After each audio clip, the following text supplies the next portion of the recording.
Good afternoon. How's it going, guys? Hopefully you're having a great day. Looking forward to class here. We've got a lot of fascinating stuff to get into about the modern revolution. And we're going to kind of track back to one set of guide questions that we went through that you guys went through on your own while I was gone. And I kind of want to sort of right or wrong there and discuss it a little bit deeper to give you the anthropological and big history perspective on that question. And namely, this question here, teach that development of money follows what pattern? So we're going to talk about that pattern, and do you agree with this theory? And I'm going to talk to you a little bit about how anthropologists disagree with economists on how money developed, and it's going to be kind of a fun one to dive in and take a deeper look at. So this is the 8th threshold of greater complexity. We've arrived to that 8th threshold. Now we're coming through, we're going to spend the rest of our semester really into modernity and then into the future. And really our last week roughly on the future and talking about what we know about the future in terms of like cosmology and things like that, and what we might be able to guess at, what we're thinking might be coming, and what are some possibilities in the near future as well. So lots of fun stuff that we've got coming forward. I love this portion of the semester because we're really going to talk about kind of the last few hundred years from a big history perspective and ask the questions of how did we get here? Why did we get here? What happened along the way? Okay, so first question, what conditions, ingredients combined? This is kind of the simplest of all the questions. I'm walking away, but I can still hear you, you can still hear me because of my mic. But what ingredients and what conditions led to the modern revolution? Here they are. First one, increasingly large exchange networks. What does that mean? What are these increasingly large exchange networks? We're not quite to social media yet, right? Kaylee, you got it. You're right. The connecting of the 4 world zones and the increasing interconnection within those world zones as well, right? So travel amongst them increases, exchange networks rose, all of this begins to increase by this time, and especially the unification of the 4 world zones. And new energy resources. What are some of those new energy resources? Yeah, coal is a major one, and really the first. Oil is another one, comes along a little bit later. Coal and oil are kind of the biggest ones, but later natural gas. Yeah, and all of those are used to propel steam engines, right? Steam turbines and so forth, right? All of them do the same thing.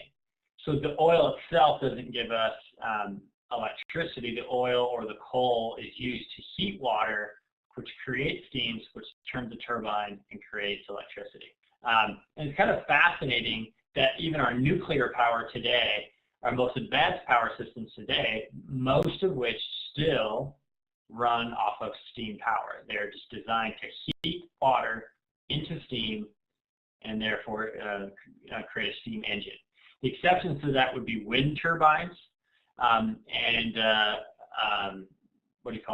solar panels. Those are really the major exceptions to that. All other forms of getting energy have to do with steam. Even geothermal, right? Which is using the Earth's heat in certain hot spots around the Earth to create electricity. It's still the heating of water and letting it rise up into steam. Kind of fascinating. Okay, so we have these new energy resources, right? New ways to heat water and create steam engines, and increasingly large exchange networks. And that is included in all of that is, the vast accumulation of new information. Okay, combine that, so that's the ingredient, combine that with the Goldilocks conditions of globalization, or in other words, the unification of the 4 world zones and the interconnection of peoples within it. Yeah, and this promotes commercialization and accelerates innovation around the world. That creates the new complexity of the modern revolution. And you might be wondering, okay, on the scale of like stars or solar systems or life, why is the modern revolution one of the 8 thresholds? You want to have a guess at that or a thought on that? Why would we consider that kind of on par? Connected brains? In some ways, yeah. We're going to talk about this more next week but it is the change. Okay, Kaylee, go ahead. Well, I was thinking the video, and they said it's such a huge deal when it comes to complexity, because it's the first time, and on our Earth specifically, a species has gone global and dominated it, and is able to control basically what's happening to the Earth and everything like that. And so that's why it's super complex and kind of amazing. Yeah, that is literally called the Anthropocene. Okay, the Anthropocene. It's a change from the Holocene era of plants and life and so forth into an Anthropocene, which means essentially you have one species that dominates the entire biosphere, right? We entirely dominate the biosphere, and that is a major shift. That is a major shift in our global experience, right? In the history of our planet. One species dominating the entire face of it. So with that said, what will be the effects of that, both bad and good, right? These are important things for us to really consider and think about as we move forward into the future. So let's do that a little bit now. We've talked a lot about the positive effects of the unification of the 4 world zones, the new innovation, new technology, new interconnection, you know what I mean? Standard of living across the planet has increased. Just from 2000 to now, we've risen about, there was over 2 billion people on the planet in the year 2000 that were living off of less than $2 a day. We've risen, and that's called extreme poverty, right? That's less than $2 a day, or equivalent to $2 a day, is extreme poverty, adjusted for inflation over time. We've lifted 1.2 billion of those people out of poverty just in the last 16 years. So now we have about 800 million people on the planet that live off of less than $2 a day. I mean, that's awesome. I mean, have we arrived? No, 800 million people is still a lot of people to be extremely poor, right? And that doesn't mean that the people who are above $2 are doing extremely well. If you're only living off of $4 a day, it's not like things are amazing for you. But we are making strides in the right direction.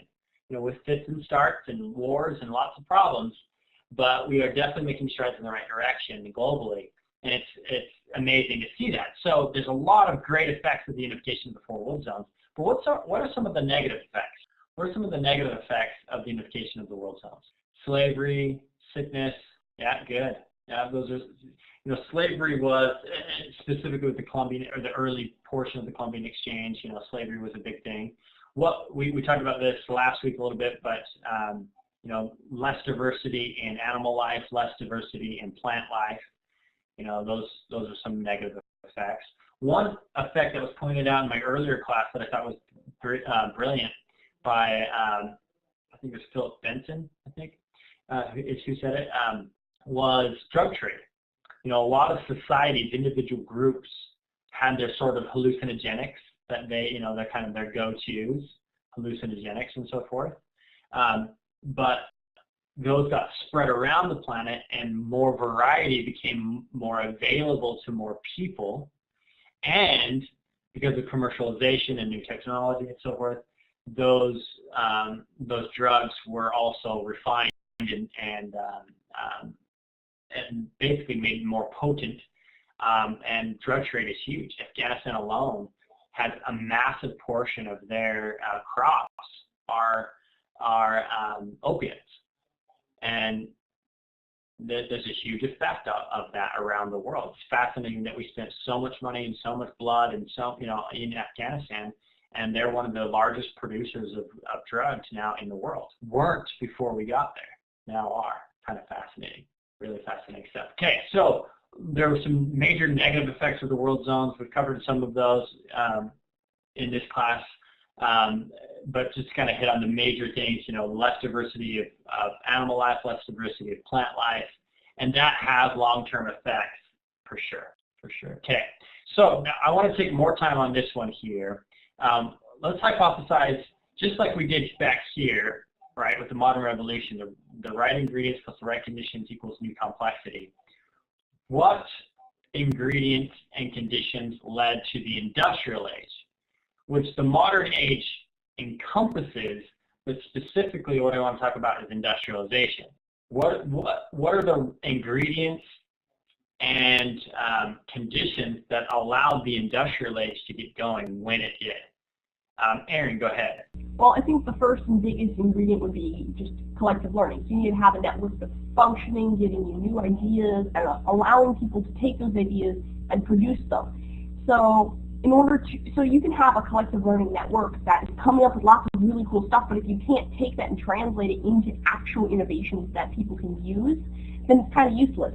And that's what some of the nations that started creating industry, like Britain had. They had strong property rights that protected things like intellectual property, which allowed the ideas from collective learning to be translated into real-life marketable products. There was an increase in protections of patent laws right around the time that started the Industrial Revolution. Things like that really helped create the Industrial Age.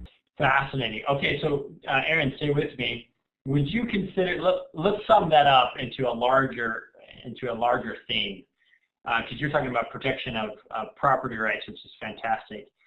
Can we include that in a larger theme of liberalism, like protection of religious rights, freedom, freedom, property rights, freedom of speech, freedom of assembly, things like that? Yeah, definitely. I think that those basically, if you just want to put it simply, freedom is what allows the collective learning. It allows the people to talk to each other, to communicate, and therefore come up with these innovations. So yeah. Fantastic. Fantastic. So here's my next question for you, Aaron. Would you say that that's an ingredient or a condition? I would think it would be a little of both, depending on which little part of freedom you're talking about. So I think in general, a free climate, a free society would be more of a condition. But then you have specific things that protect freedom, and those are more of ingredients. Like I mentioned, patent laws. That's less of a condition, more of an ingredient, but it's needed to maintain the condition. Yeah, I like it. I like it. Yeah, good stuff. Okay. Okay, let's add to this. Kaylee, go ahead. Okay, so I think an ingredient would be similarly with the agricultural age, where there's like a huge increase in the production of food and and the harvesting of energy, because for the agricultural age, that will allow people to build civilizations through specializations and structures and stuff like that. But here we have all the different foods coming from different parts of the world, and we're finding these like staple foods such as potatoes and rice and wheat and corn and all of those, and so that's increasing the food, and so that's allowing more and more people and more families to do like kind of family businesses. And like when we learn about the industrial age, there were all these families that went out of business because factories started coming in, but they were still available. They didn't have to work on farms, and so they could be hired by the factories, which could then kind of spur forward the industrial age. Okay, so sum that up for me, Kaylee. What would you want me to write right here? I'm trying to encapsulate what you're saying. So just an increase, like a bigger increase in harvesting of like food and stuff like that, or food production. Okay, so let's say, yeah, that's fascinating. Due to the unification of the world zones, kind of you have increased variety of staple foods.